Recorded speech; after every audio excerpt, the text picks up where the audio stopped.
teman-teman, perkenalkan nama saya Taufik Saragih, mahasiswa Politeknik Negeri Medan, Prodi Manajemen Bisnis kelas MB7C.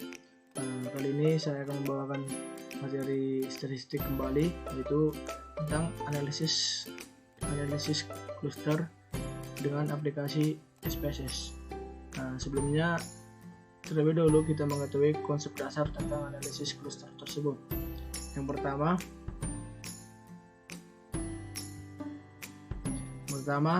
analisis cluster merupakan pengorganisasian kumpulan pola ke dalam cluster atau kelompok berdasar atau kesamaannya. Yang kedua, pola-pola dalam suatu cluster akan memiliki kesamaan ciri atau sifat daripada pola-pola dalam cluster yang lainnya. Selanjutnya, tujuan analisis cluster. Yang pertama, tujuan dari analisis cluster adalah mengelompokkan objek berdasarkan kesamaan karakteristik di antara objek tersebut. Yang kedua, dengan demikian, ciri-ciri suatu cluster yang baik yaitu mempunyai yang pertama, homogenitas internal atau within cluster, yaitu kesamaan antar anggota dalam satu cluster.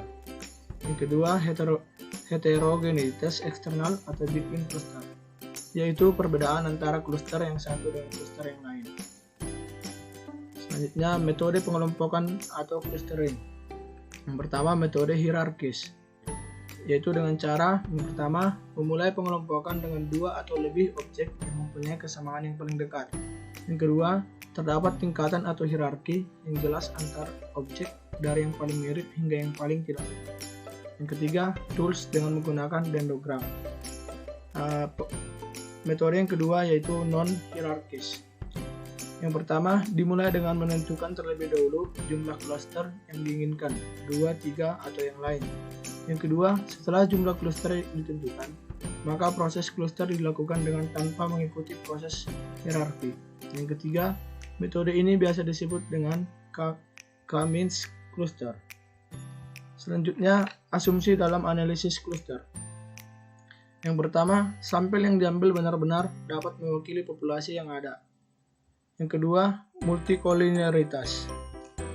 Selanjutnya, kita langsung saja mengambil sebuah data untuk kita analisis dengan menggunakan aplikasi SPSS. Di sini saya sudah memiliki data, yaitu pemilik restoran ingin mengidentifikasi kelompok segmen pelanggannya berdasarkan variabel yang telah ditetapkan sebagai berikut. Yang pertama, rasa. Yang kedua, harga. Yang ketiga, suasana. Yang keempat, halal. Yang kelima, variasi. Yang keenam, musik. Nah, selanjutnya kita memiliki data dari hasil responden. Dan di sini saya memiliki total 20 pelanggan yang akan kita analisis. Selanjutnya langsung saja kita ke aplikasi SPSS. Nah, di variable view saya sudah mengisi sesuai dengan data yang ada di Excel. Dengan type pelanggan berubah menjadi string dengan weight 3, dan di measure-nya pelanggan menjadi nominal dan variabel-variabelnya measure-nya yaitu scale. Langsung saja ke data view. Nah, yang pertama yang perlu kita lakukan untuk analisis cluster adalah yaitu melakukan uji deskriptif. Langkahnya adalah dengan mengklik analyze, lalu deskriptif statistik, lalu deskriptif, lalu semua variabel-variabel yang kita miliki kita blok, lalu kita pindahkan ke halaman variabel, lalu kita centang save, lalu OK.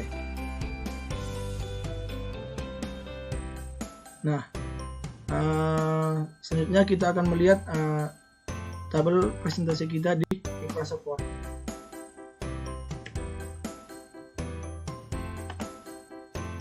Nah, langkah yang pertama yaitu standarisasi atau transformasi. Nah, di sini kita melakukan untuk menentukan rata-ratanya atau min, yaitu sebesar 3,85. Langkah awal yang kita lakukan adalah berguna untuk sebagai dasar perhitungan Z-score. Di sini kita untuk mengambil Z-score-nya untuk dapat menganalisis cluster dengan metode K-means cluster atau non-hierarkis. Selanjutnya kita langsung saja menganalisis data menggunakan K-means. Kembali ke SPSS, langkahnya yaitu klik analyze, lalu klik scale, klik classify, lalu klik K-means cluster. Lalu di sini variabel yang kita miliki tidak lagi memindahkan variabel yang sebelumnya, tapi kita memindahkan variabel Z-score ke halaman variabel. Kita blok semua, lalu pindahkan.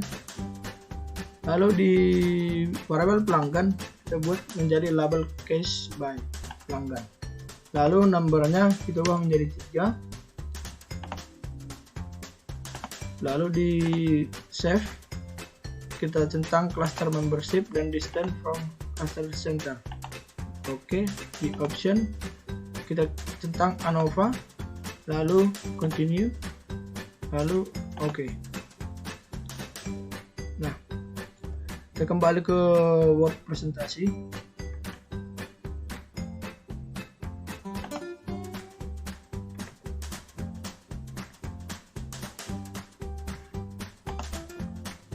Nah, langkah kedua yaitu analisis cluster dengan metode K-means cluster atau non-hierarkis.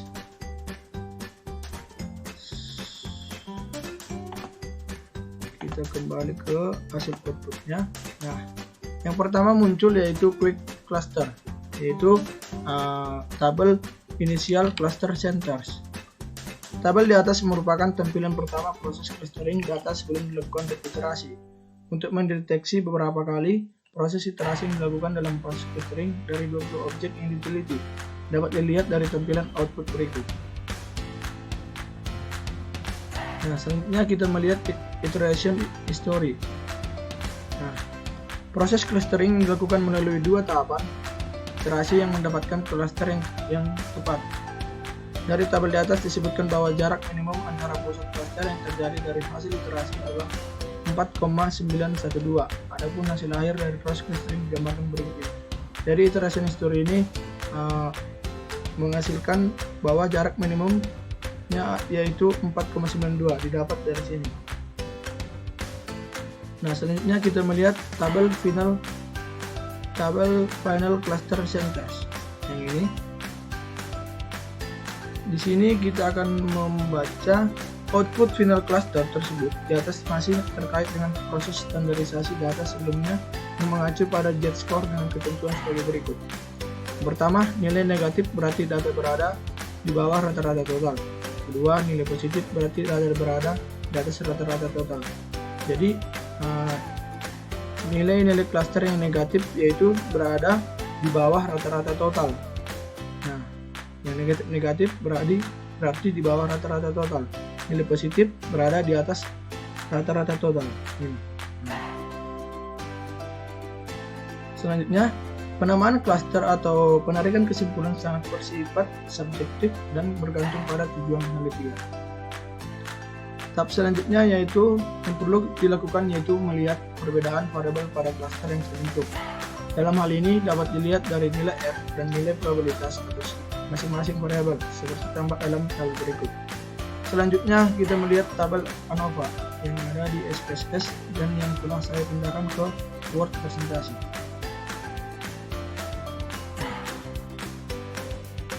Semakin besar nilai F dan SIG lebih kecil dari 0,05, maka semakin besar perbedaan variabel pada cluster yang terbentuk. Dengan demikian, hasil cluster yang didapat dalam penelitian ini bahwa untuk instrumen jumlah rasa yang paling menunjukkan adanya perbedaan di antara pelanggan pada ketiga cluster yang terbentuk. Hal ini dengan ditunjukkan nilai F sebesar 47,88. Ini nilai F rasa yaitu nilai F yang memiliki nilai F yang paling besar yaitu 47,888 dan SIG 0,01. Dan untuk variabel yang lain pun dapat didefinisikan lebih lanjut. Selanjutnya, untuk mengetahui jumlah anggota masing-masing cluster yang terbentuk dapat dilihat pada tabel output berikut ini. Nah, selanjutnya kita melihat tabel number of cases in each cluster.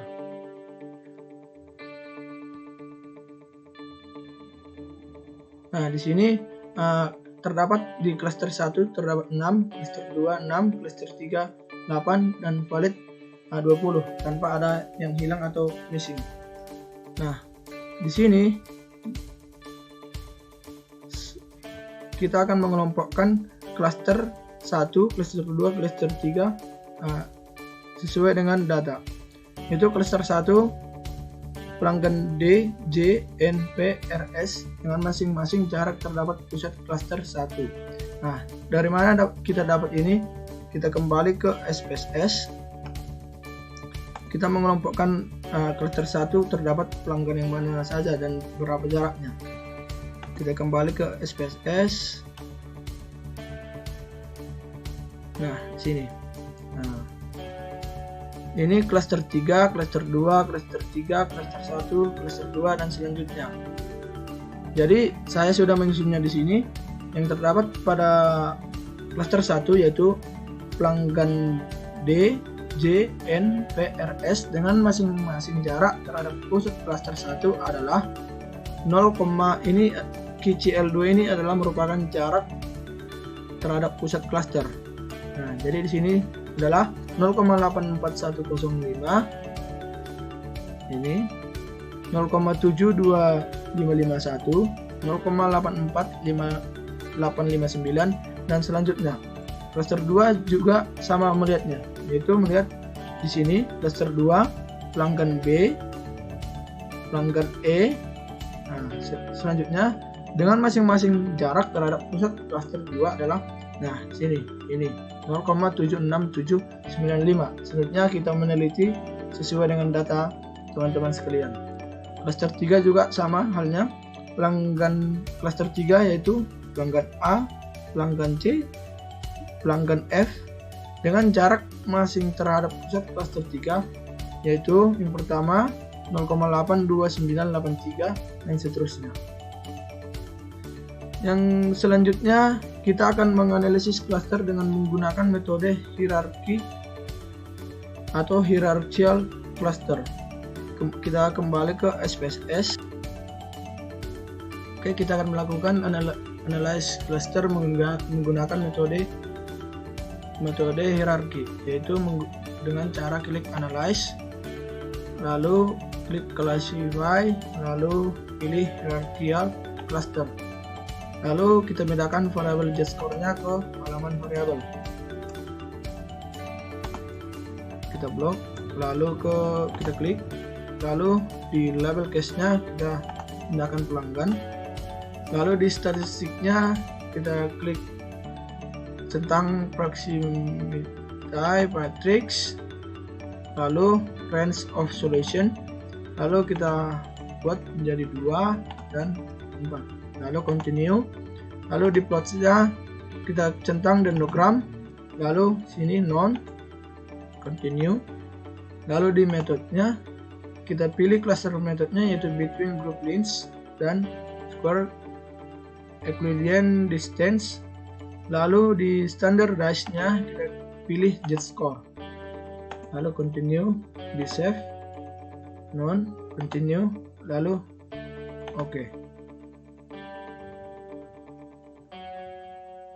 Nah, ini adalah hasil dari analisis cluster menggunakan metode hierarki. Nah, kita kembali ke Word presentasi kita.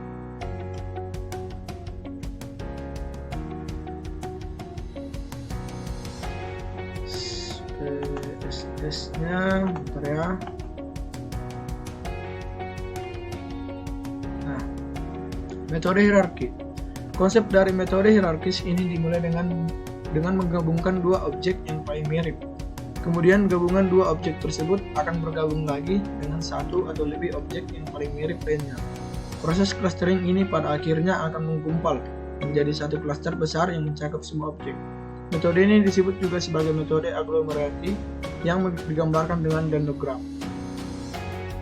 Yang pertama yang perlu kita lihat yaitu output cache processing summary, yaitu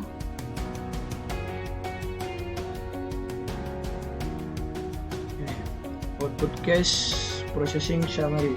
Di sini kita melihat berapa jumlah data kita dan melihat data yang hilang atau missing. Di sini kita memiliki hasil analisis, yaitu tetap N dengan 20. Tabel yang menunjukkan bahwa semua data sejumlah 20 objek telah diproses tanpa ada data yang hilang. Selanjutnya kita melihat tabel atau output proximity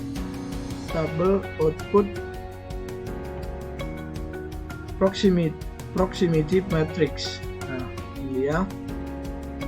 Tabel atau output proximity matrix menunjukkan matriks jarak antara variabel satu dengan variabel yang lain. Semakin kecil jarak Euclidean, maka semakin mirip kedua variabel tersebut sehingga akan membentuk kelompok atau cluster. Nah, di sini kita fungsi dari output proximity matrix ini untuk melihat jaraknya, yaitu jarak dari C ke A, yaitu ini, B ke C ini, D ke C ini, seperti itu. Selanjutnya kita melihat output average length atau between groups. Ini dia. Tabel average length merupakan hasil proses clustering dengan metode between group length. Setelah jarak antara variabel diukur dengan jarak Euclidean, maka dilakukan pengelompokan yang dilakukan secara bertingkat. Yang pertama, stage 1. Terbentuk satu klaster yang beranggotakan pelanggan J dan P. Dilihat dari mana? Stage 1 terdapat beranggotakan pelanggan J dan P. Itu kan? Kita dapat melihat J dan P. Pelanggan J diubah dengan 10 dan 16 dengan jarak 0,693 dapat dari koefisiennya. Karena proses aglomerasi dimulai dari dua objek yang terdekat, maka jarak tersebut adalah yang terdekat dari sekian kombinasi jarak 20 objek yang ada. Selanjutnya lihat kolom terakhir. Terlihat kolom terakhir ini di next stage-nya di stage 1, yaitu terdapat angka 3. Hal ini berarti clustering selanjutnya dilakukan dengan melihat stage 3, yaitu kita melihat stage 3 dengan beranggotakan membentuk cluster dengan pelanggan N. Dengan demikian, sekarang cluster terdiri dari 3 objek, yaitu pelanggan J, P, dan N.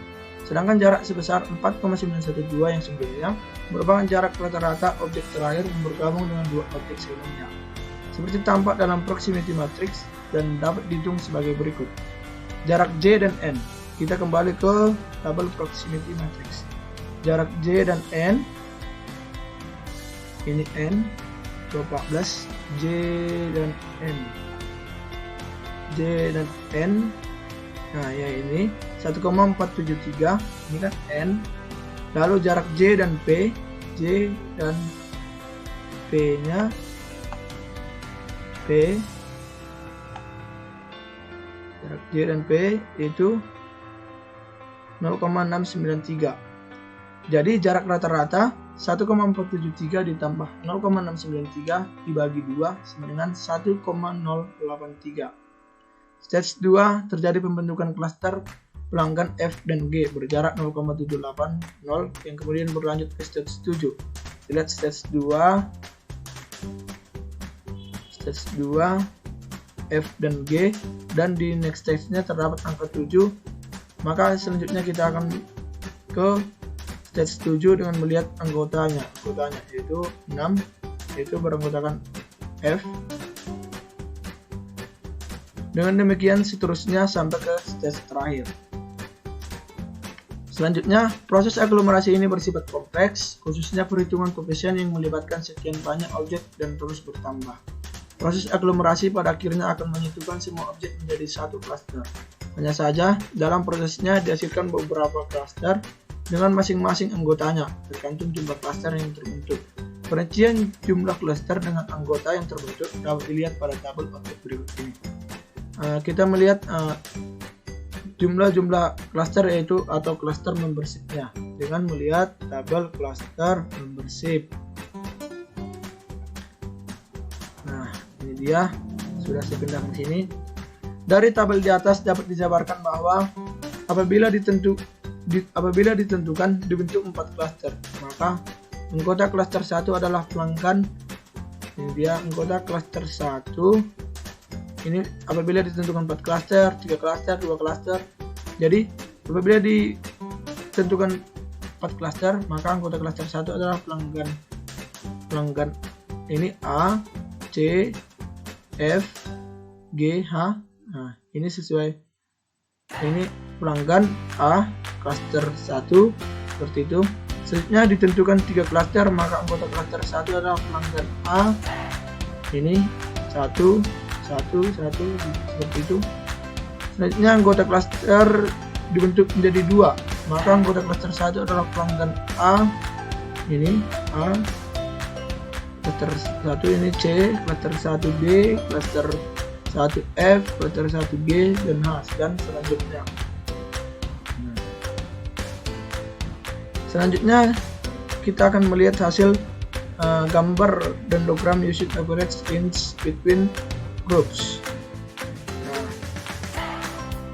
ini sudah tampak jelas. Dendrogram berguna untuk menunjukkan anggota klaster yang ada jika ditentukan berapa klaster yang seharusnya dibentuk. Sebagai contoh yang terlihat dalam dendrogram, apabila akan dibentuk 2 klaster, maka klaster 1 beranggotakan pelanggan J sampai dengan G. Ini dibagi menjadi 2, ini J sampai ke G. Ini adalah klaster 1, dan klaster 2 beranggotakan pelanggan L sampai dengan pelanggan L sesuai urutan dendrogram. Dengan demikian seterusnya dapat dengan mudah dilihat anggota lain klaster sesuai jumlah klaster yang diinginkan. Nah, sekian tutorial analisis klaster saya dengan menggunakan aplikasi SPSS. Semoga dapat bermanfaat bagi teman-teman yang membutuhkan. Sekian dan terima kasih.